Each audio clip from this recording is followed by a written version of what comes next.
নমস্কার বন্ধুরা, চলে এলাম আরেকটি নতুন ভিডিওর সাথে। এই শ্রাবণ মাস প্রত্যেক সনাতনীর কাছে একটি পবিত্র মাস হিসেবে বিবেচিত হয়, কারণ এই শ্রাবণ মাসে প্রত্যেক সনাতনী মহাদেবের মাথায় জল অর্পণ করে থাকে। আজ জানব সোমনাথ মন্দিরের আবির্ভাব সম্বন্ধে।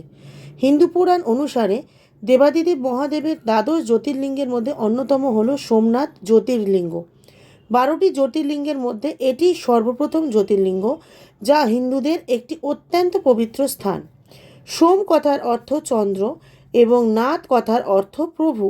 এই দুটি শব্দের সমন্বয়ে গঠিত সোমনাথ, যার অর্থ চন্দ্র দেবতার প্রভু। কিংবদন্তি অনুসারে দক্ষরাজের 27 জন কন্যার সাথে চন্দ্রদেবের বিবাহ হয়েছিল। 27 জন স্ত্রীর মধ্যে রোহিণী ছিল চন্দ্রদেবের সর্বাধিক প্রিয়। তাকেই সব থেকে বেশি ভালোবাসতেন চন্দ্রদেব। ভালোবাসায় এমন পক্ষপাতিত্ব দেখে বাকি স্ত্রীরা পিতা দক্ষকে অভিযোগ জানালেন। কন্যাদের এই অভিযোগ পেয়ে দক্ষ চন্দ্রদেবকে অনুরোধ করলেন বাকি স্ত্রীদেরও সমানভাবে ভালোবাসতে ও সম্মান করতে।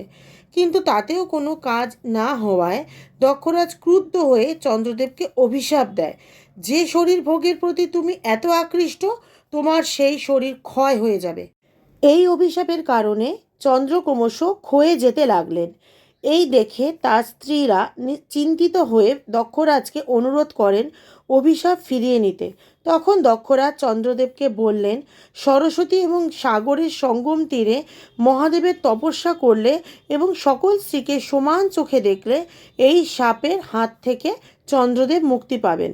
এই শর্ত মেনে চন্দ্রদেব গেলেন সরস্বতী এবং সাগর সঙ্গমস্থলে, কিন্তু সেখানে সাথে গেলেন রোহিণী। সেখানে কঠোর তপস্যা করে মহাদেবকে সন্তুষ্ট করলেন চন্দ্রদেব, কিন্তু শাপ মুক্তির আর একটি শর্ত না মানায় মহাদেব বললেন, তুমি 15 দিন ক্ষয় হবে এবং পরের 15 দিন আবার ক্ষয়মুক্ত হয়ে উজ্জ্বল হয়ে উঠবে। এই থেকেই শুক্লপক্ষ এবং কৃষ্ণপক্ষের শুরু হয়। প্রজাপতি ব্রহ্মার পরামর্শে চন্দ্রদেব এই তপস্যা স্থানে মহাদেবের মন্দির স্থাপন করলেন। চন্দ্র বা সোমের নাথ এই মন্দিরে পূজিত হন, তাই সেই মন্দিরের নাম হয় সোমনাথ মন্দির। আর এই স্থানে চন্দ্রদেব আবার তার প্রকাশ ফিরে পেলেন, তাই সেই স্থানের নাম হলো প্রভাস, অর্থাৎ পুনঃ প্রকাশ। এই মন্দিরে মহাদেব পূজিত হন সোমেশ্বর রূপে। এই মন্দিরটি গুজরাট রাজ্যের পশ্চিম উপকূলে সৌরাষ্ট্র অঞ্চলের প্রভাস ক্ষেত্রে অবস্থিত। আমার এই ভিডিওটি তোমাদের কেমন লাগলো সেটি কমেন্ট করে জানাতে ভুলো না কিন্তু। আমার ভিডিওটি ভালো লাগলে লাইক, শেয়ার, সাবস্ক্রাইব করবার অনুরোধ রইল। দেখা হচ্ছে খুব শিগগিরই আরেকটি ভিডিওতে।